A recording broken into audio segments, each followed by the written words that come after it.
श्री जगदीश प्रसाद गुप्ता छत्तीसगढ़ शासन में chief engineer के पद से रिटायर होने के बाद श्री द्वारिका महाराज स्मृति न्यास के तत्वाधान में श्री द्वारकाधीश एवं बागेश्वर महादेव मंदिर का वर्ष 2005 में अपने पुत्रों इंजीनियर कुंजन गुप्ता एवं इंजीनियर भुवन गुप्ता के सहयोग से अवंती विहार रायपुर छत्तीसगढ़ में निर्माण करवाया। श्रीमद् भागवत कथा, राम कथा, गीता तत्व, वेदांत आदि के तात्पर्य को व्यासपीठ से कहने के कारण संतों द्वारा इन्हें आचार्य श्री जगदीश भी कहा जाता है। अपना संपूर्ण जीवन परमात्मा की सेवा में दिया उन्होंने परमात्मा भगवान श्री द्वारिकाधीश के दिव्य गुणों और कर्मों को लेकर अभी तक 15 ग्रंथ लिखे हैं, जिन ग्रंथों को भारतवर्ष के जगत गुरु और महापुरुष संतों के द्वारा आशीर्वाद प्राप्त हुआ है। अभी कठोपनिषद सरलतम बोध नामक ग्रंथ जो 7 विचारों में लिखा गया है।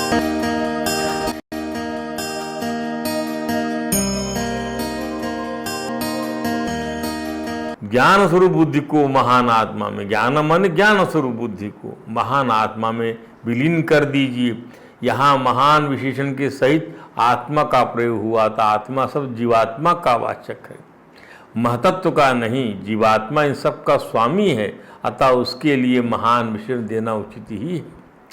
एक व्याख्या क्या कहता है कि महतत्व की अर्थ में इसका प्रयोग होता तो आत्मा शब्द के प्रयोग की आवश्यकता ही नहीं थी। सही बात है। दूसरी बात यह है कि बुद्धि तत्व ही महातत्व है।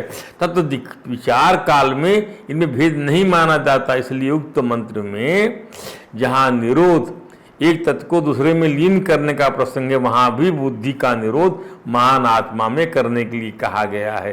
ब्रह्मसूत्र के भाष्यकार प्रातः स्मरणीय भगवान शंकराचार्य ने भी यहाँ महान आत्मा को जीवात्मा ही माना, महतत्व नहीं माना, क्योंकि यदि महत्व तो बोलते तो वहाँ महान लाने की जरूरत ही नहीं थी। इन सभी बातों का उल्लेख हम पहले भी आपको बता चुके हैं। महान आत्मा महान इसलिए है कि वेदांत दर्शन आत्मा के अनुरूप अब मध्यम रूप को स्वीकार नहीं करता। वो महान ही है, वो मध्यम और रूप नहीं स्वीकार करता। उसका मध्यम परिणामवादी आत्मा के छोटे बड़े होने में कोई दोष नहीं मानते। मध्यम परिणामवादी जो मध्यम परिणाम वाले मानते हैं इसको, वह आत्मा ऐसा नहीं है। यह अपरिणामी है आत्मा, इसलिए इसको मध्यम नहीं महान है। जैसे आत्मा को अपने कर्मानुसार हाथी जैसा बड़ा या चींटी जैसा छोटा शरीर प्राप्त होता है, आत्मा को वैसे ही उसके कर्मानुसार उसका आकार भी शरीर के अनुरूप हो जाता है। ध्यान दीजिए, आत्मा को अपने कर्मानुसार हाथी जैसा शरीर मिल गया, बड़ा शरीर मिला, चींटी है छोटा शरीर मिल गया, वैसे ही उसके कर्मानुसार उसका आकार भी शरीर के अनुरूप हो जाता है। जैसा शरीर वैसा आकार। परंतु वेदांत दर्शन आत्मा के इस मध्यम लघु परिणाम को नहीं मानता कि हाथी में घुसा वो आत्मा तो हाथी शरीर का हो गया, चाटी में घुसा तो चींटी शरीर का। नहीं नहीं नहीं, उसकी महानता में राई मात्र का भी का विकार नहीं है, वह अपरिणामी है। यदि छोट अणु अणियान महतो महीयान, और अणु से अणु से भी सूक्ष्म है और महान से भी महानतम है। ध्यान दीजिए, उसका इस आकार से कोई लेना देना नहीं है। आकार से उसका परिमाण नहीं नापा जाता, आकार से उसका परिमाण नहीं नापा जाता। ध्यान दीजिए, पंचदशी के वह आकाश की भांति सर्वव्यापी है। पंचदशी के दीप प्रकरण में भगवान श्री विद्यारण्य स्वामी जी महाराज ने महत परिणामवाद की महत मंत्र 85 में कहा है क्या? सांस घटवन्नासो भवत्येव तथा सति कृतनासा अकृताभ्यागमयो को वार को भवेत्। यदि आत्मा को अंश वाला माने कि उसके अंग हैं, अवयव हैं, छोटा शरीर बड़ा शरीर वाला माने तो घट के समान वह भी नाशवान हो जाएगा। जैसे घड़ा छोटा बड़ा, नहीं नहीं नहीं नहीं, वो अवकाश के हिसाब से अवकाश वो लगता है। आकाश शरीर का ऐसा मानने से कृतनाश और अकृताभ्यागम दोषों से कौन बच सकता है? ऐसा मान लेते साथ ही ये दोनों दोष व्याप जाएंगे। कौन से दोष? कृतनाश दोष और अकृताभ्यागम दोष। कौन है इसका अर्थ क्या है? इसका अर्थ ये है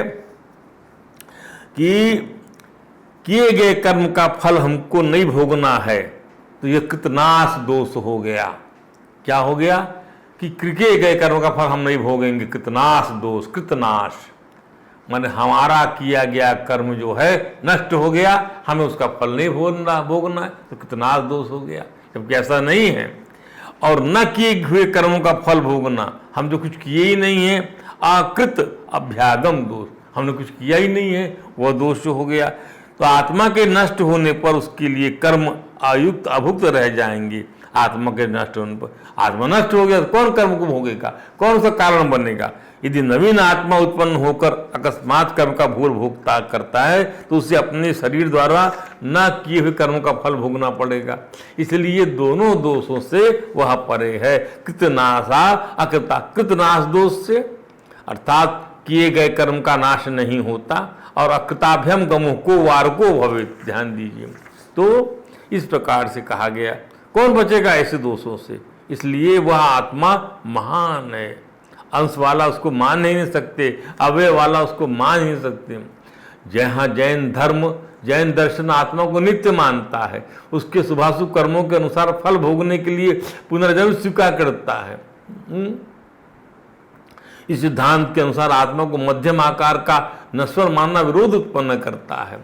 ध्यान दीजिए। पुनश्च तस्मा पंचदशी कहते विद्यारायण स्वामी कि तस्मादात्मा महानेव नैवानुरापि मध्यमः आकाशवत् सर्वगतो निर्शहास्ति सम्मता। इसलिए वो आत्मा महान ही महान है। वो न एव अणुर्नापि मध्यमा, न वो छोटी है न वो मध्यम है, वो आकाश के समान सर्वव्यापक निरंश है। यही स्तुति का सिद्धांत है। इसकी व्याख्या करते हुए स्वामी विद्यारण्य महाराज जी कहते हैं, आत्मा को अणु परिणाम का मानने से शरीर में धारित नहीं होगा, वह उसको मध्यम आकार का मानने से वह सावयव अवयव वाला हो जाएगा। उसके अंग बन जाएंगे और नश्वर सिद्ध होगा, घड़े के समान। इन दोषों से बचने के लिए आत्मा को सर्वव्यापक मानना चाहिए। और जैसे आकाश व्यापक और अखंड है, वैसे ही सब प्राणियों में एक आत्मा व्यापक अनंत होने के कारण अनित्य है, अनंत होने के कारण अनंत होने का व्यापक अनंत होने के कारण नित्य है। और हाँ, शरीर में सर्वत्र विद्यमान है। मुंडक उपनिषद के तीसरे मुंडक के खंड 1 के मंत्र 7 में भी यही कहा गया। क्या? बृहच्चा तद दिव्यम चिंत्य रूपम। बृहत है, दिव्य है, चिंतन में नहीं आता है, ऐसा है वह आत्मा। सूक्ष्माचा तत् सूक्ष्मतरम विभाति। सूक्ष्म से अति सूक्ष्म है, ऐसा चमचमा रहा, जगमगा रहा है। दूरा सुदूरे, दूर से दूर है। और तद्यांत के चल, और नजदीक से नजदीक, हृदय के अंदर में है। कितना नजदीक है ऐसा देखा दिख जाता है, अनुभव में आ जाता है। कितना दूर है कि यहाँ से भूलोक, भुआलोक, स्वालोक, महलोक, जललोक, तपलोक, ब्रह्मलोक, वहां तक चले जाइए। पश्यसूई है वो निहितम गुहायाम। वो तो यहाँ देखने वालों के भीतर ही है। इसी को यहाँ श्वेता सर्वोपनिषद में भी कहा गया, निष्कलम निष्क्रियम शांतम निर्वध्यम निरंजनम अमृतस्य परम सेतु दग्धेन्द्रमीवा नलम। कलाओं से रहित है, घटने बढ़ने वाला नहीं है, क्रिया रहित, सर्वथा शांत है, अक्रिय है, निर्वंद्य, निर्दोष है, निरंजन है। निरंजन, कोई दोष नहीं है, निर्दोष, निर्मल है, निर्वंद्य। अमृत के परम सेतु रूप है। अमृतस्य परम सेतु, अमृत का परम सेतु, अमृत के परम सेतु, अमृत प्राप्त कराने वाला है। दग्धेन ईंधन अनलम, और ईंधन से और जले हुए ईंधन से युक्त। जला, ईंधन जला हुआ है, जले हुए ईंधन से युक्त, अग्नि की भांति निर्मल है। ईंधन नहीं है, स्वयं जगमगा रहा है, कोई ईंधन की आवश्यकता नहीं है। दग्धेन ईनमिवानलम, अर्थात ईंधन की आवश्यकता नहीं है, तथा जले हुई ईंधन से युक्त। जली हुई, दग्धीन धनी, जली हुई ईंधन से युक्त है, अर्थात वहां धुआं नहीं है। कि आप जब ईंधन डालें तब वहाँ से अग्नि निकले, नहीं, जला हुआ ईंधन से युक्त है वह, स्वतः अपने आप जला हुआ है, स्वयं प्रकाश है, स्वयं जाजल्यमान है, अग्नि की भांति निर्मल ज्योति स्वरूप परमात्मा का मैं चिंतन करता हूँ। तो जो बड़े बड़े महात्मा होते हैं उनकी बुद्धि हिरण्यगर्भ की बुद्धि से मिली हुई होती है, ये ईश्वर के बल पर रहते हैं, ईश्वर के का अनुमोदन करते हैं। देखने में एक व्यक्ति बुद्धि की पराजय मालूम पड़ती है, कोई पौरुष नहीं है, निसत्व है, इस आदमी को दम नहीं है, जो लड़ाई करने नहीं गया, तो वह बोल रहा है कि परमेश्वर जो तुझे अच्छा लगे सो कर, लेकिन अपनी व्यष्टि बुद्धि को परमेश्वर बुद्धि में मिला देना यह आध्यात्मिक दृष्टि से ज्ञान का उत्कर्ष है। यह व्यक्ति की पराजय नहीं है, परमात्मा से मिला देना व्यक्ति की पराजय नहीं है। ध्यान दीजिए, महतो अव्यक्तम उत्तमम, इस जीवात्मा से भी उसका अव्यक्त शरीर प्रबल है, कारण शरीर, स्वभाव शरीर, भगवान की प्रकृति का अंश है जिसने जीवात्मा को बंधन में डाल रखा है। गोस्वामी तुलसीदास जी महाराज ने भी कहा, जेहि बस कीने जीव निकाया। गीता में भगवान श्री कृष्ण ने कहा कि परमात्मा उनकी शक्ति के संयोग से उत्पन्न होने वाले जीव प्रकृतिजन गुणों से कैसे बनते हैं। कहा भगवान ने कि सत्वं रजस्तमाइति गुणाः प्रकृति संभवा निबध्नन्ति महाबाहो देहे देहिनम अवयम। प्रकृति से उत्पन्न होने वाले सत्व रज और तम, ये तीनों गुण अविनाशी देही को, जीवात्मा को देह में बांध देते हैं। तीन प्रकार के शरीर हम जानते हैं, स्थूल शरीर, सूक्ष्म शरीर और कारण शरीर, जो अव्यक्त है, स्वभावजन्य है, अज्ञान का शरीर। ध्यान दीजिए, जीवात्मा से अव्यक्त शक्ति उत्तम है। अभी कहा, वेद ने कहा, कठोपनिषद ने कहा, यमराज ने कहा कि अव्यक्त माने जिसको हम किसी प्रकार व्यक्त नहीं कर सकते, जो दृष्टा और दृश्य के बीच में संधि बना हुआ है, दृष्टा और दृश्य के बीच में संधि बना हुआ है। ध्यान दीजिए, आत्मा और शरीर के बीच में संधि बना हुआ है। क्या है संधि बना हुआ? क्या है कि अव्याकृत है वो। सांख्य लोग जिसको प्रकृति कहते हैं सो नहीं, अरे नाम रूप के प्रकट होने के पूर्व नाम रूप का जो बीज, जो चेतन व अधिष्ठान में विद्यमान है, नाम रूप का बीज जो अव्याकृत व्याकृत नहीं हुआ है, सो प्रकृति तो स्वतंत्र है, व्याकृत है। अधिष्ठान ब्रह्म में जो नाम रूप से अव्यक्त होती है वह प्रकृति है, प्रकृति अव्यक्त हो गई नाम रूप से अधिष्ठान ब्रह्म में। ध्यान दीजिए, पर जो अव्याकृत रूप से है वह क्या है? श्रीमद् भागवत में महर्षि मैत्रेय और महात्मा विदुर के बीच संवाद हुआ, सृष्टि की रचना को लेकर एक संवाद हुआ, जब जिज्ञासा की गई कि भाई सृष्टि रचना के पूर्व समस्त आत्माओं के आत्मा एक पूर्ण परमात्मा ही थे, ऐसा सुखदेव जी ने कहा। ना दृष्टा था ना दृश्य था, सृष्टि काल में अनेक वृत्तियों के भेद से जो अनेकता दिखाई पड़ती है वह भी वही थे, अव्याकृत रूप से। उनकी इच्छा अकेले रहने की थी, वे दृष्टा होकर देखने लगे, परंतु उन्हें दृश्य दिखाई नहीं पड़ा दृश्य, क्योंकि वे उस समय अद्वितीय रूप से प्रकाशित हो रहे थे। ऐसी अवस्था में अपने को असत के समान समझने लगे भगवान। वस्तुतः वे असत नहीं थे, कि उनकी शक्तियां ही सोई थी, माने अव्याकृत थी, अव्यक्त थी, उनके ज्ञान का लोप नहीं हुआ था।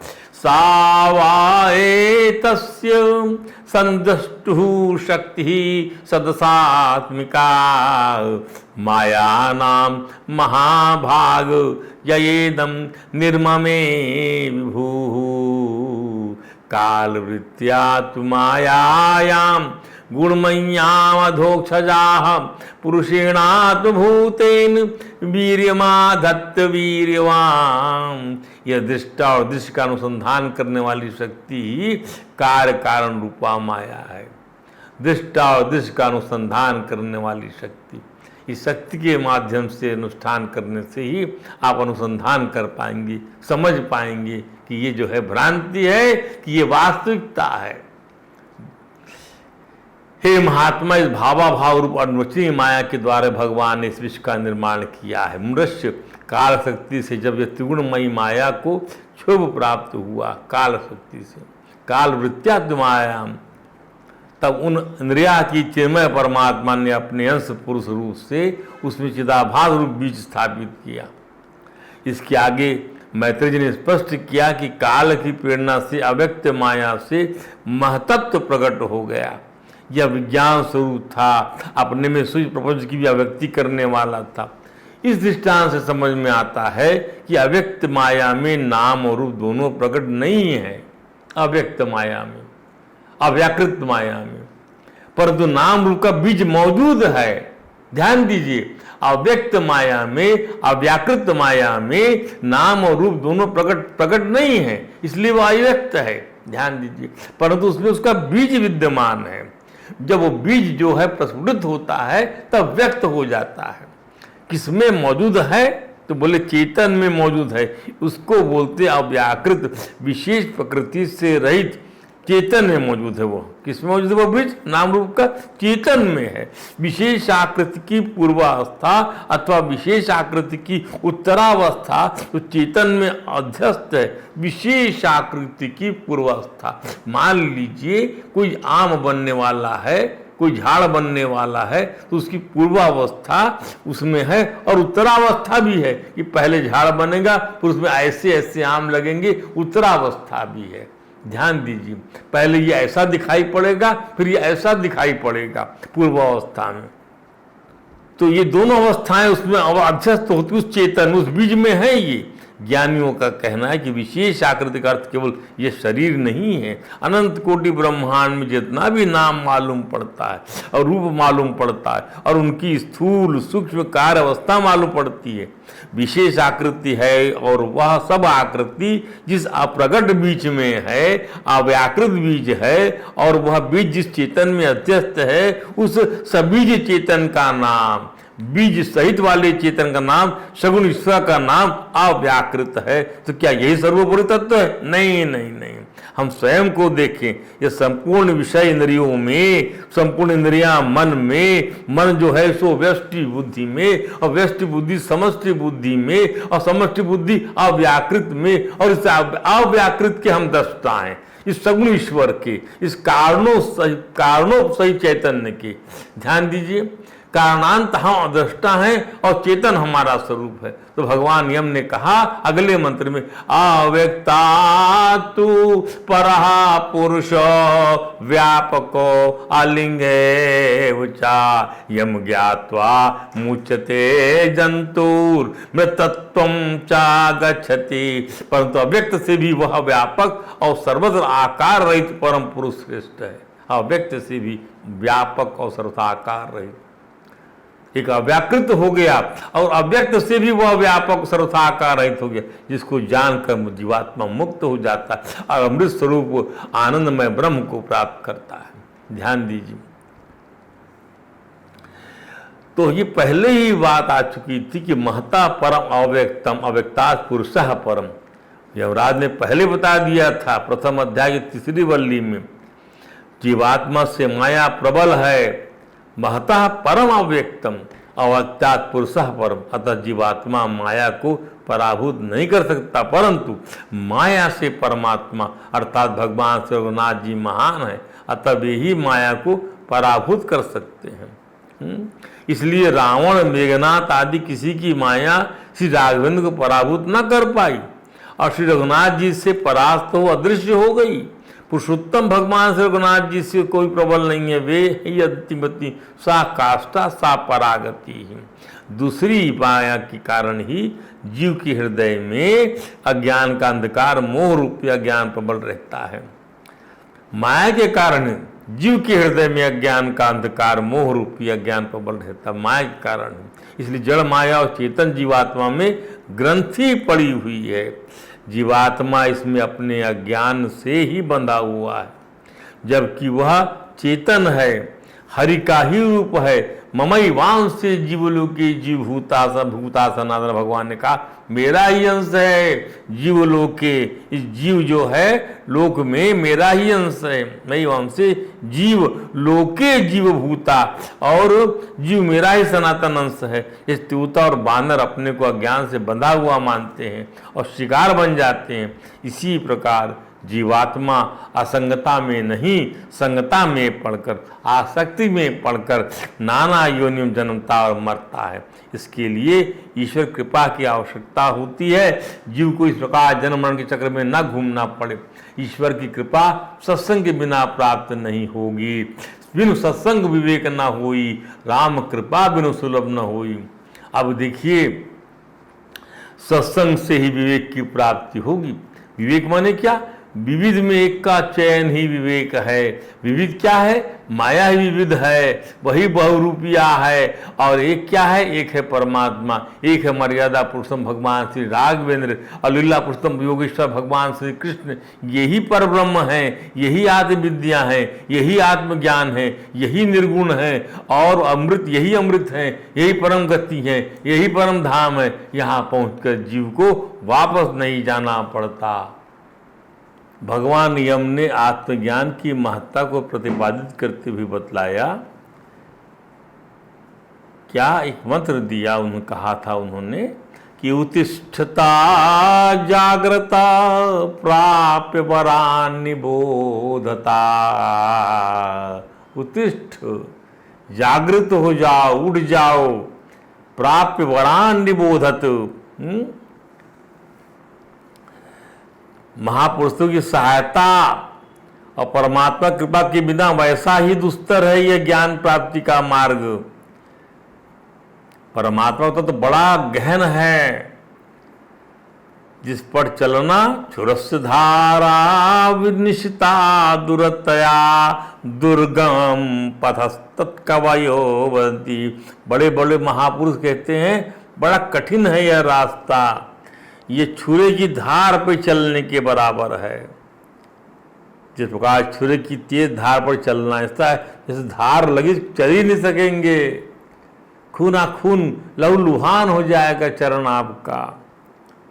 तो महापुरुषों की सहायता वारान निबोधतु, जो बड़े बड़े महापुरुषों ने उनका वर्णन कर लीजिए। वरान निबोधत, वरान प्राप्य वरान निबोधत, जो उन्होंने उपदेश किया है, तो उनकी सहायता से आप जो है आ जा सकते हैं।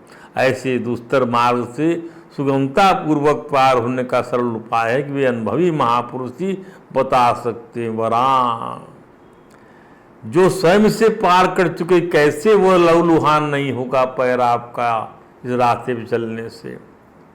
ब्रह्म प्राप्ति का मार्ग तक कठिन क्यों है? क्यों ऐसा ये रास्ता है जैसे छुरी की धार पे चल रहे हैं?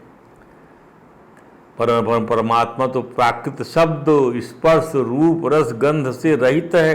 तो सांसारिक विषयों को ग्रहण करने वाली इंद्रियां वहाँ कैसे पहुँच सकती हैं? उनकी पहुँचे ही नहीं है वहाँ पर। परमात्मा नित्य, अविनाशी, अनादि और असीम है, जो जीवात्मा से श्रेष्ठ है। और इस जीवात्मा से श्रेष्ठ है माया, और माया से मायापति सर्वथा श्रेष्ठ है। मायापति भगवान को जानकर मनुष्य सदा के लिए जन्म मरण से छूट जाता है। अभी हमने आपको वही बताया, उसी मंत्र के अंदर में लिखा है।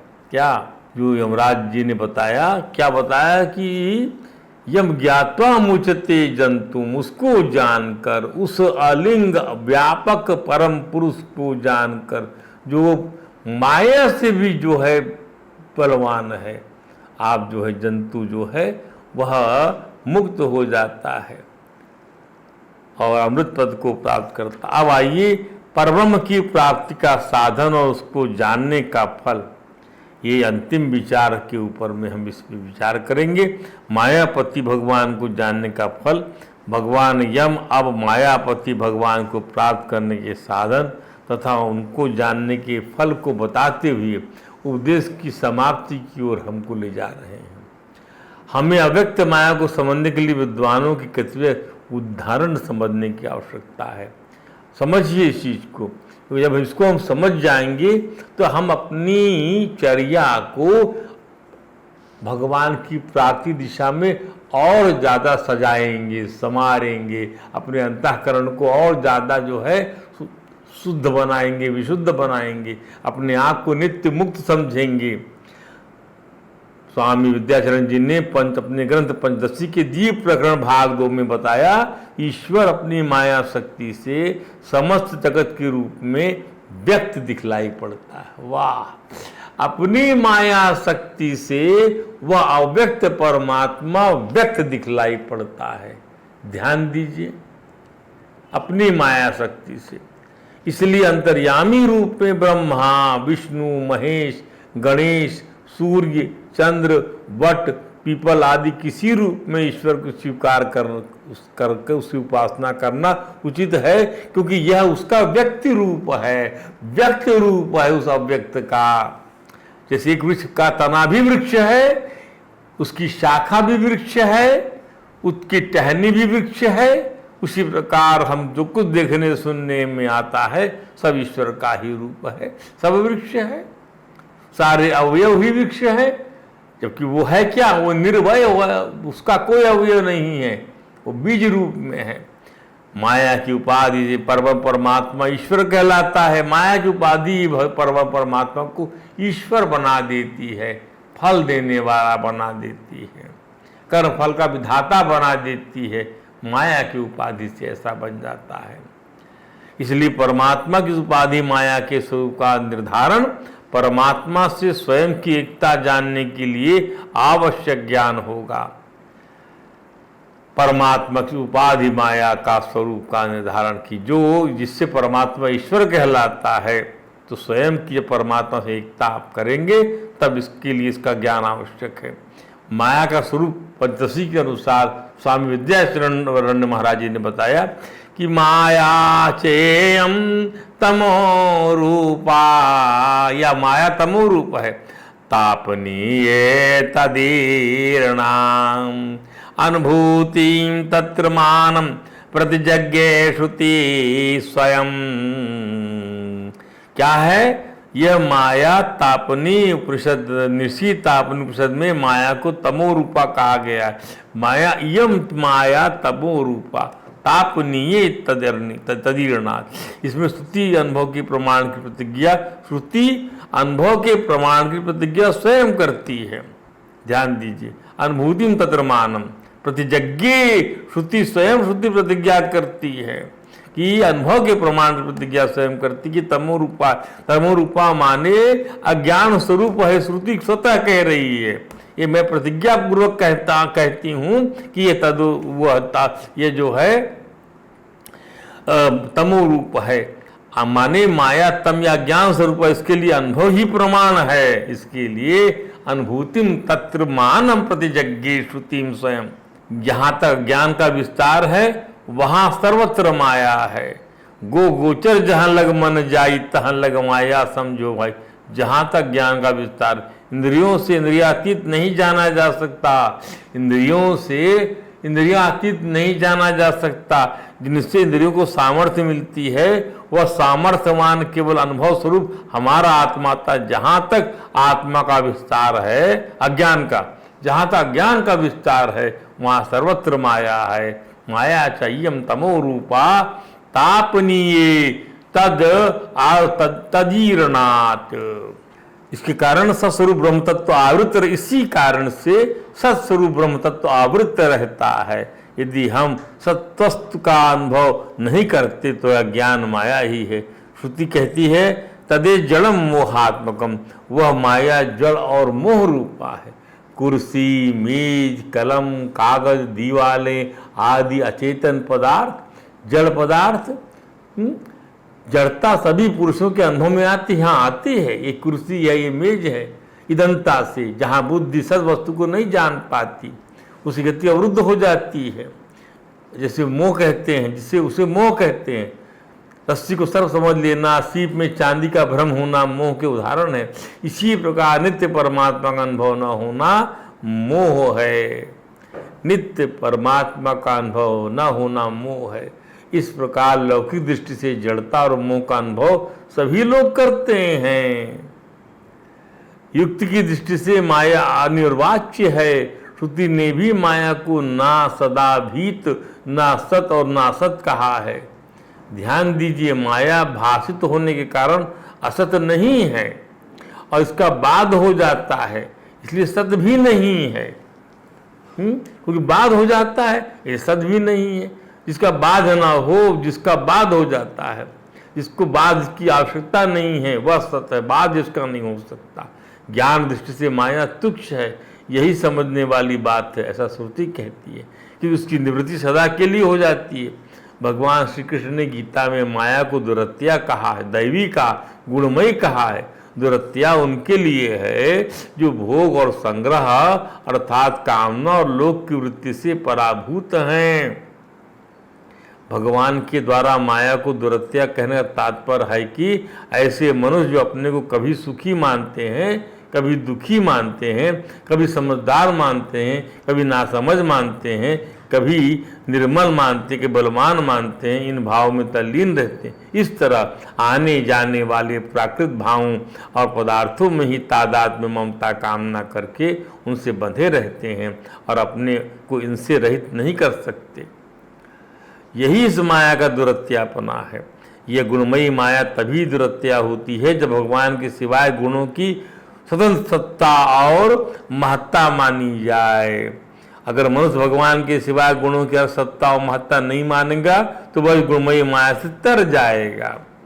उससे ज्ञान हो जाएगा ब्रह्म के सिवाय कुछ नहीं है, तब माया क्षुद्र रह जाएगी, क्योंकि उसका पार करना बाएं हाथ का खेल हो जाएगा।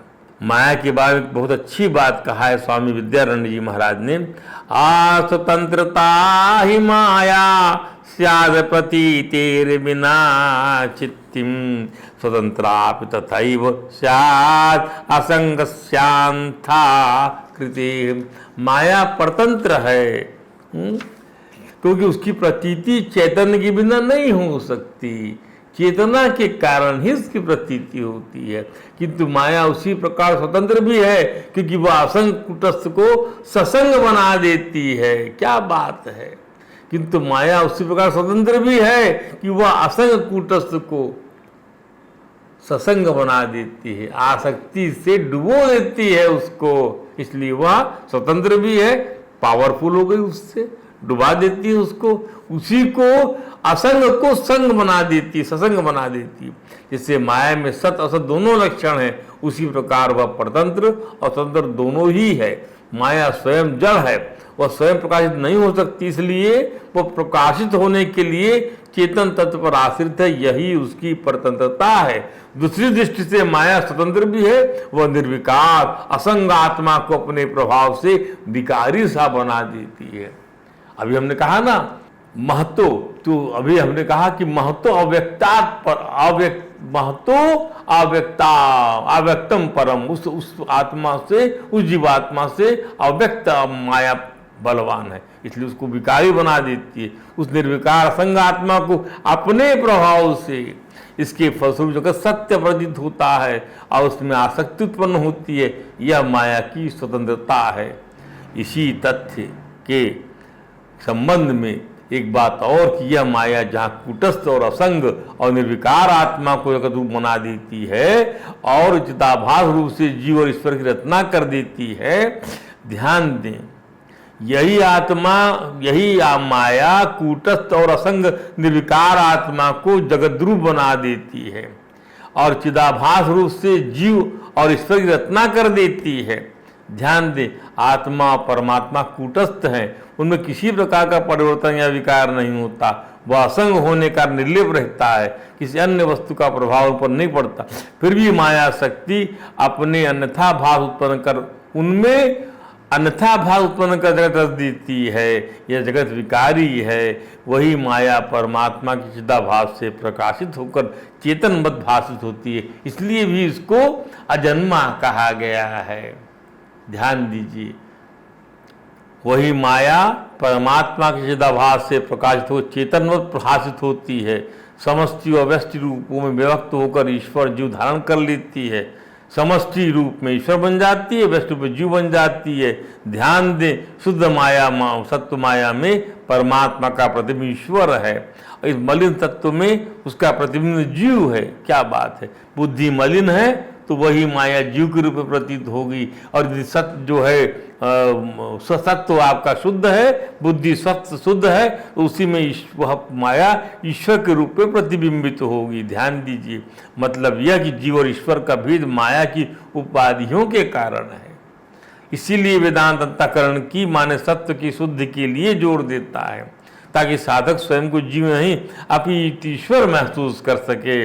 माया की चमत्कारी शक्ति का, दैवी शक्ति का वर्णन करते हुए स्वामी विद्यारण्य जी महाराज कहते हैं, कूटस्थम अनुपादृत्य करोति जगदाधिकम दुर्घटैक विद्यान्या मायायाम का चमत्कृति।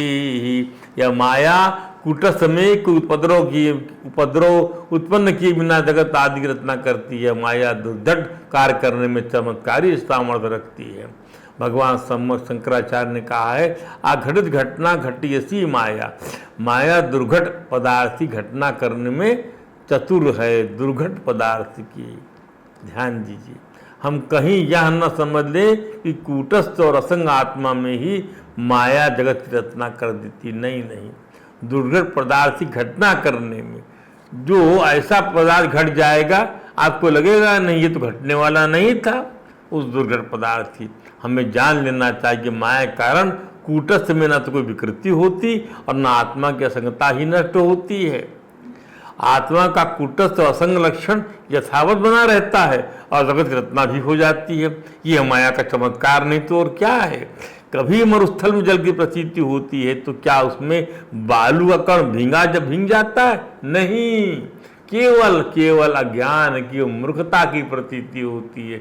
बालू ना है तो कण की भीगने का सवाल ही पैदा नहीं होता।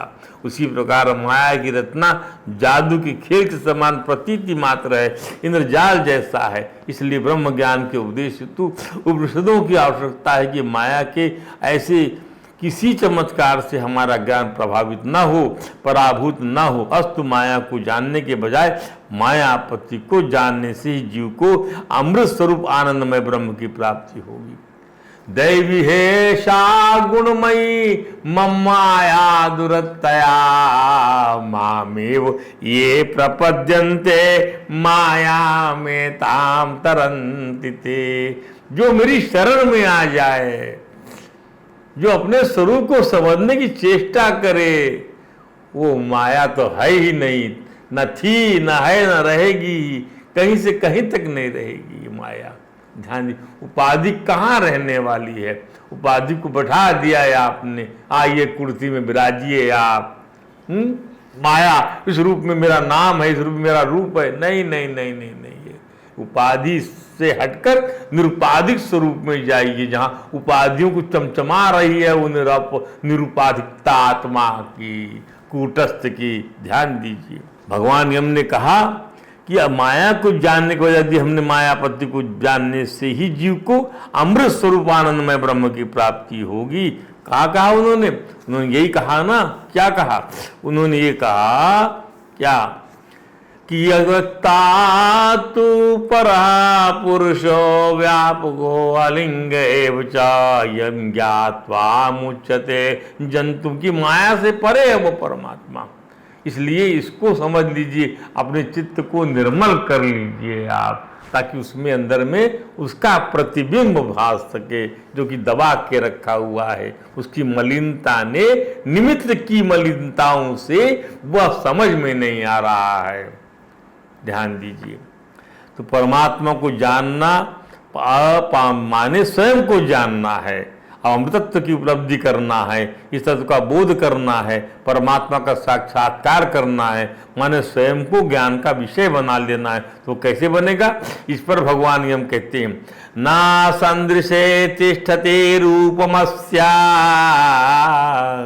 ना चक्षुषा पश्यति कश्चनैनम हृदा मनीषा मनसा विक्लिप्तो य एतद् विदु अमृतास्ते भवन्ति। न संदृशे तिष्ठति रूपस्य, इस परमेश्वर का वास्तविक स्वरूप अपने सामने प्रत्यक्ष विषय की नहीं ठहरता। इसको कोई भी चर्म चक्षुओं से देख नहीं सकता। मन से बारंबार चिंतन करने में करके ध्यान में लाया हुआ वह परमात्मा निर्मल और निश्चल हृदय से अविशुद्ध बुद्धि के द्वारा देखने में आता है। जो इसको जानते हैं वो अमृत स्वरूप हो जाते हैं। इस परब्रह्म परमेश्वर का दिव्य प्रकाश स्वरूप प्रत्यक्ष विषय के रूप में अपने सामने नहीं ठहरता। परमात्मा के दिव्य स्वरूप को कोई भी मनुष्य प्राकृत चर्म चक्षुओं से द्वारा नहीं देख सकता। यही बात भगवान श्री कृष्ण गीता से समझाई अर्जुन को। क्या कहा गीता में? न तुमाम शक्य से दशमे नैनैव स्वचक्षुषा दिव्यम ददामि ते चक्षु पश्चिमे योगमय।